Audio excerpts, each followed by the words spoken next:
E aí, pessoal, tudo belezinha? Vamos gravar aqui a aula 29, tá?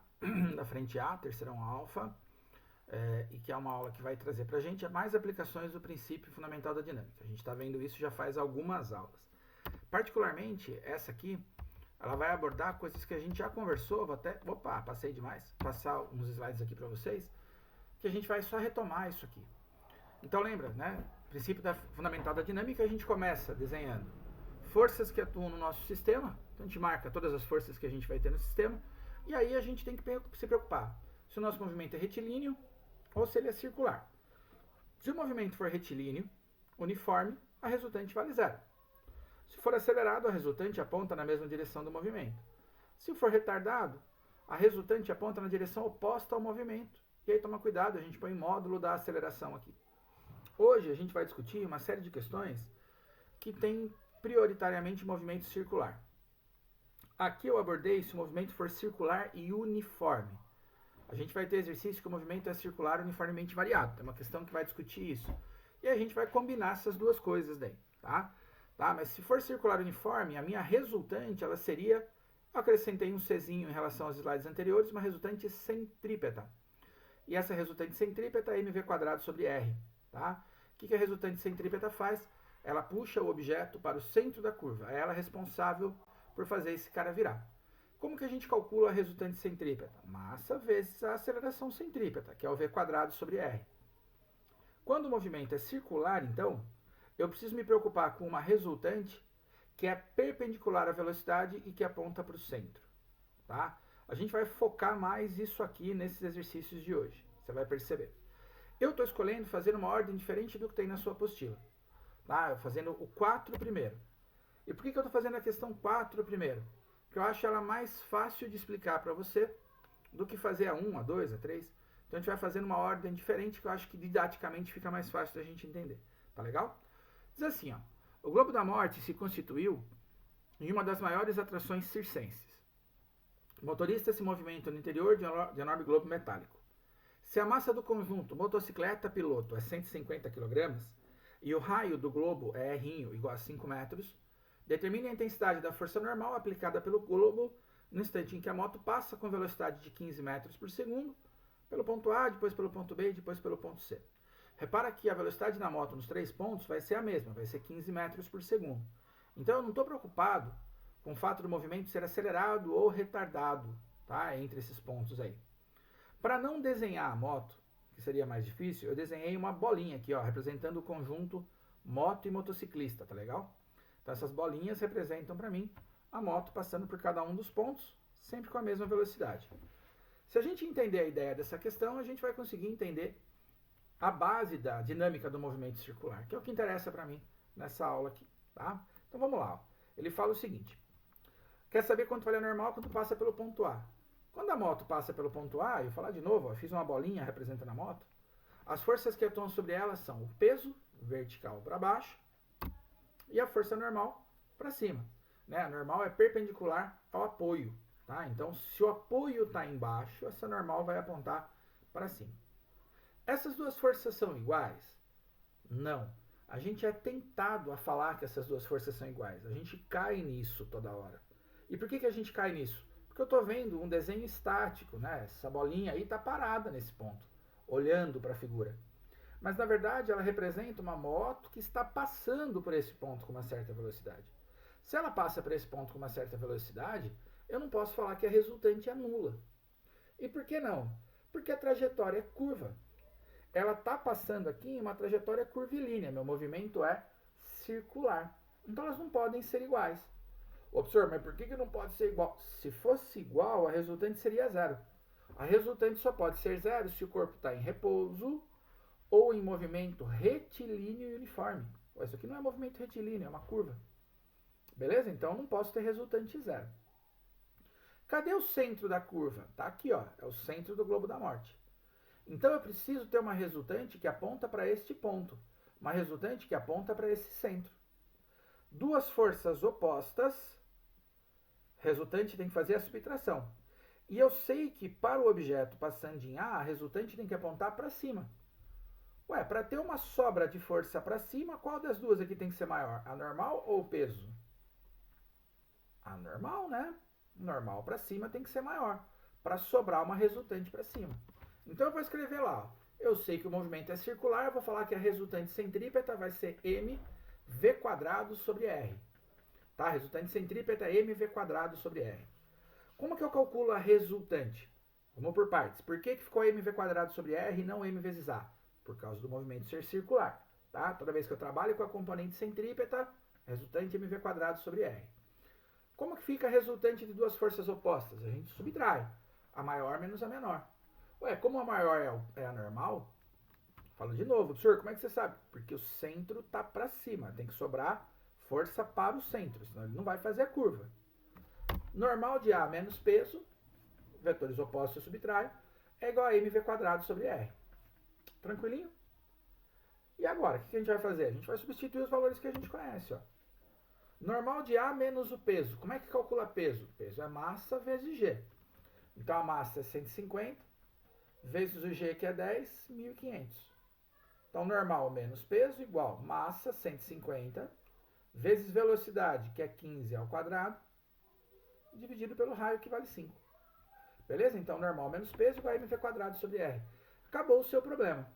É o mesmo tipo de problema que a gente usaria em movimento retilíneo. A única diferença é que no lugar de colocar v² sobre r aqui, ó, a gente colocaria m vezes a, né? Por que a gente põe v² sobre r? Porque se o movimento é circular, essa aceleração aqui ela é a centrípeta, ok? Então, normal menos peso igual a mv² sobre r. Se a gente fizer a continha aqui, ó, 150 dividido por 5 dá 30, 15 ao quadrado é 225. Então, normal menos 1.500 é igual a 30 vezes 225. 30 vezes 225 dá 6.750. Pega aquela menos 1.500, passa para cá somando. Vai dar mais, né? Então, 6.750 mais 1.500. A normal no ponto A é 8.250. Beleza? Tranquilo? Lembra, ó, e o peso é 1.500. Professor, por que a normal tem que ser bem maior que o peso? Gente, senão o cara não faz a curva para cima. Professor, mas a normal maior que o peso não faz ele subir? Faz, não é isso que ele tem que fazer? Ele chega no ponto mais baixo, tem que completar a trajetória curvilínea? Se essa normal fosse igual ao peso, tá? Esse cara ia chegar aqui e não poderia subir, teria que continuar propagando em linha reta aqui, ó. Ia virar um raio-x, ia atravessar o globo da morte e sair voando horizontalmente aqui, ó. Não é isso que acontece. Eu preciso ter uma resultante que aponta para o centro. Beleza? A letra B, ele pede para a gente calcular a normal no ponto B. Então a gente começa desenhando as forças que atuam no sistema. No ponto B, a primeira força que eu tenho é o peso, que tem o mesmo valor do que no ponto A. Porque o peso não depende de onde o cara está, né? Do globo da morte. Peso é massa vezes G. Tá? Então, se não mudou de planeta, não mudou de massa, peso sempre igual. Massa vezes G, vertical para baixo. E a normal, para onde que aponta? Cuidado com a vontade de falar que a normal aponta para cima, né? Essa moto, ela está por dentro do globo da morte. Então, quando ela está por dentro do globo da morte, quando o motociclista passa por aqui, o pneu está encostando no globo da morte que está em cima dele. Lembra, a normal é a força que evita a penetração de um objeto em outro. Como o pneu não atravessa o globo da morte empurra a motocicleta para baixo. Tudo bem? O trilho está em cima da moto. Então esse trilho empurra ela para baixo. Ô senhor, mas se a normal e o peso empurram ele para baixo, ele não vai descer? Sim, é isso que a gente espera que aconteça. Que ele vá descer para completar a curva. Se eu viesse aqui e tirasse um pedaço desse trilho e o objeto, o motociclista, viesse rápido demais, a gente ia ter um lançamento balístico aqui. Tá? Ele ia ser lançado para fora, ia cair aqui assim, ó, tá? Ia ser lançado aqui para fora. Ele vem rápido demais, não tem trilho para empurrar para baixo, ele vira um lançamento de projétil. Então eu tenho de fato essas duas forças apontando para baixo, tá? Fique esperto no desenho de força. Normal é a força de apoio. Ela é sempre contrário aonde está o apoio, tá? Então se o apoio está por cima, ela aponta para baixo. Beleza? Diferente se o cara estivesse passando numa lombada, hein? A gente vai discutir isso aí na aula ao vivo. Se você já viu a aula ao vivo, maravilha. Se não viu, a gente vai acabar discutindo. Então vai lá, as duas forças estão apontando para baixo. Como é que eu acho o resultante de forças que apontam para o mesmo lado? A gente soma. As duas apontam para onde? Para o centro da trajetória. Então as duas juntas compõem a nossa resultante centrípeta. O movimento é circular, então a resultante centrípeta é mv² sobre r. Forças que apontam para o mesmo lado, eu somo. Então, a normal mais peso é igual a mv² sobre r. E a normal agora é normal B, né? Mudou o valor. Deu para entender por que eu somei? Porque as duas juntas apontam para o centro. Então, a resultante centrípeta, a resultante para o lado do centro, é a soma delas. Continuando, o normal de B a gente quer descobrir, o peso é 1.500, é igual a mv² sobre r. A única coisa que mudou aqui, ó, foi o sinal, né? Em relação à de cima. Lá era menos, porque elas eram opostas, aqui é mais, porque elas estão apontando para o mesmo lado. Eu tenho o mesmo valor aqui, ó. 150 vezes 15 ao quadrado por 5, dá 30 vezes 225. Aqui o peso é 1.500. A única coisa que vai acontecer é que o peso vai para lá e subtrai. Então, é normal no ponto B, e eu já vi que está digitado errado, vou corrigir. Pronto, ó, as vantagens da gente estar na edição. Eu tinha sem querer digitado NA aqui, né? Tá? Então, agora é NB. Aqui eu aproveitei, lógico, a equação de cima, que é muito parecida. NB vai ficar igual aos 6.750, que é o produto do 30 vezes 225, menos o 1.500, né? Então, NB igual a 5.250. Beleza? Observe, essa força é menor do que aqui embaixo. Sim. Tá? Aqui embaixo o cara tem que empurrar você para cima para fazer você virar e ainda ganhar do peso. Aqui não. Ele te empurra para baixo, mas o peso está ajudando você a fazer a curva. O que a gente precisa guardar? Em qualquer situação de movimento circular, a gente tem que ter uma resultante que aponta para o centro. Vale a mesma coisa do que em movimento retilíneo. A gente soma vetores, subtrai vetores, decompõe vetores. Não interessa necessariamente qual é a operação matemática que você vai fazer. Vale a mesma coisa. Só que o foco da minha força resultante é o centro da curva. Tem que apontar para o centro. Letra C. Ele quer saber a normal quando passa pelo ponto C.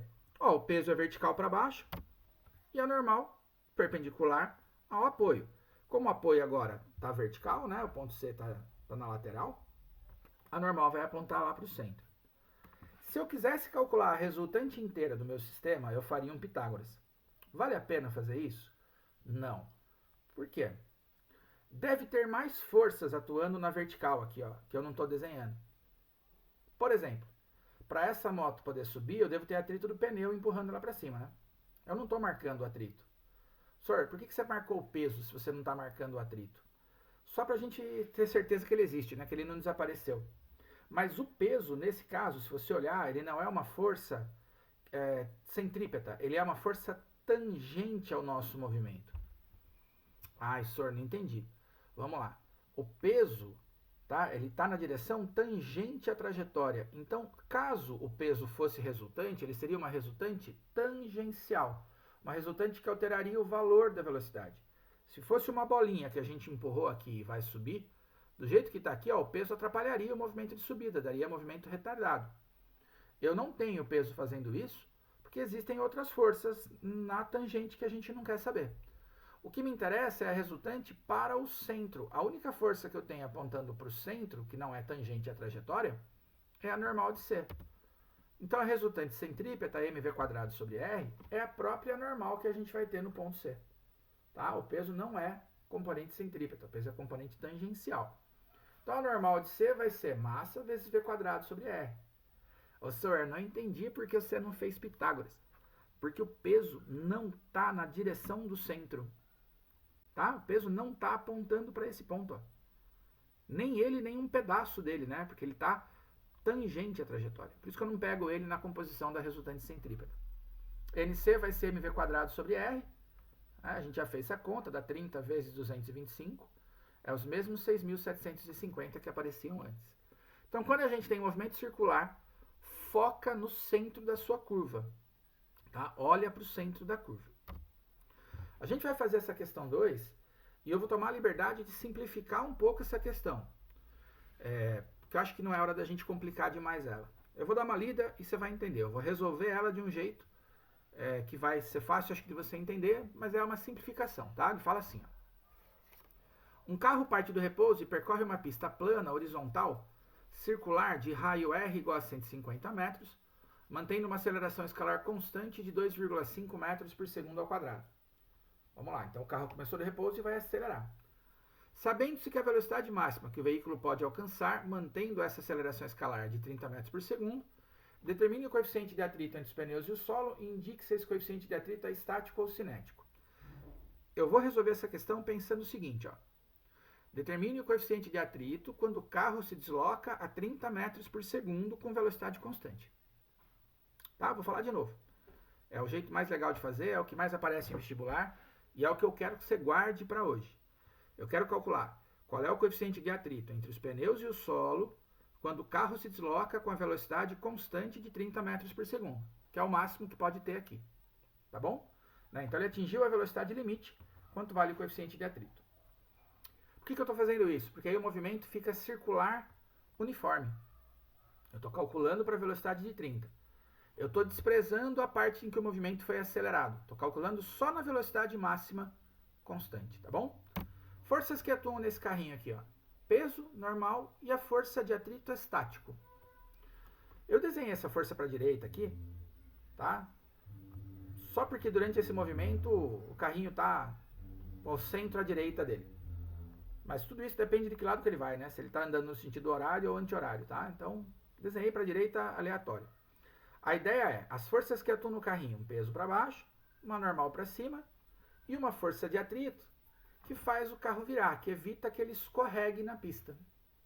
Se não tiver atrito, não tem motivo para o carro fazer a curva. Toda vez que eu falo não tem motivo, não tem força resultante que faça ele virar, tá? Não tem força resultante que faça ele virar, esse carro ia acabar saindo reto, ia partir em movimento retilíneo uniforme. Então a gente tem uma resultante que vai apontar para o centro. A força que está empurrando ele para o centro só pode ser pelo contato dele com a pista, porque não tem mais nenhuma outra força de contato atuando. Quem evita o escorregamento é a força de atrito. Então o pneu não escorrega, força de atrito estático. Legal? Então a resultante centrípeta vai ser mv² sobre raio. Quem que aponta para o centro da nossa trajetória? Aqui a gente está vendo o carro de frente, né? Mas se eu estivesse vendo de cima, ó, quem está apontando para a direita aqui seria essa força de atrito estático. Normal e peso são iguais e não compõem centrípeta, não apontam para o centro da trajetória. Ué, então a única força que aponta para o centro, que é a minha resultante centrípeta, é a força de atrito estático. Como que eu calculo essa força de atrito estático, então? Ela é resultante centrípeta, então ela é mv² sobre R. Ó, o atrito é a centrípeta do meu sistema, então mv² sobre R. Atrito estático porque não está deslizando. Como que a gente calcula o atrito estático máximo? Senhor, por que você está pegando o atrito estático máximo? Ué, porque eu estou pegando a velocidade máxima, eu vou calcular o atrito estático máximo. É mi estático vezes a normal. Lá na aula de atrito a gente discutiu isso. Ó, atrito estático máximo, mi estático vezes normal, que é igual a mv² sobre R. Nesse ponto tem uma galera que abandona a missão. Fala, não dá para calcular isso aí, não sei a massa do carro, mas dá, né? Porque a normal e o peso não são iguais. O carro não sobe nem desce, então a normal e o peso são iguais. Então no lugar da normal eu posso pôr mg. Mi estático vezes mg é igual a mv² sobre R. A gente corta as massas. Então, independente da massa do objeto, se eu tenho uma estimativa do coeficiente de atrito, eu sei qual é a velocidade máxima que ele consegue fazer uma curva. Ó, o mi estático vai ser v², tá? O v² aqui, dividido por R e o g que eu mandei dividindo. Então, mi estático é v² sobre rg. Mi estático vai dar 30 ao quadrado, dividido pelo raio, que é 150, vezes o g, que é 10. Mi estático é 900 dividido por 100 por 1.500. Corto os zeros, 9 por 15 dá 0,6. Belezinha? Eu vou parar esse vídeo aqui e vou gravar as questões que a gente não fez, que acho que é a 1 e a 3, como se fosse aula 30, tá? Esse fica como aula 29. Só uma parte. Vou falar outra vez. Eu resolvi essa questão considerando o seguinte. Qual é o coeficiente de atrito quando o carro está se deslocando com velocidade constante, máxima de 30 metros por segundo, tá bom? Essa questão, se a gente fosse fazer no instante em que ele atinge 30, ela seria um pouquinho diferente. Né? Mas esse jeito eu acho que é o melhor jeito de poder explicar para vocês. Belezinha? Então, por enquanto, juízo. Daqui a pouco você já vê o vídeo seguinte aí, referente à aula 30. Abraço!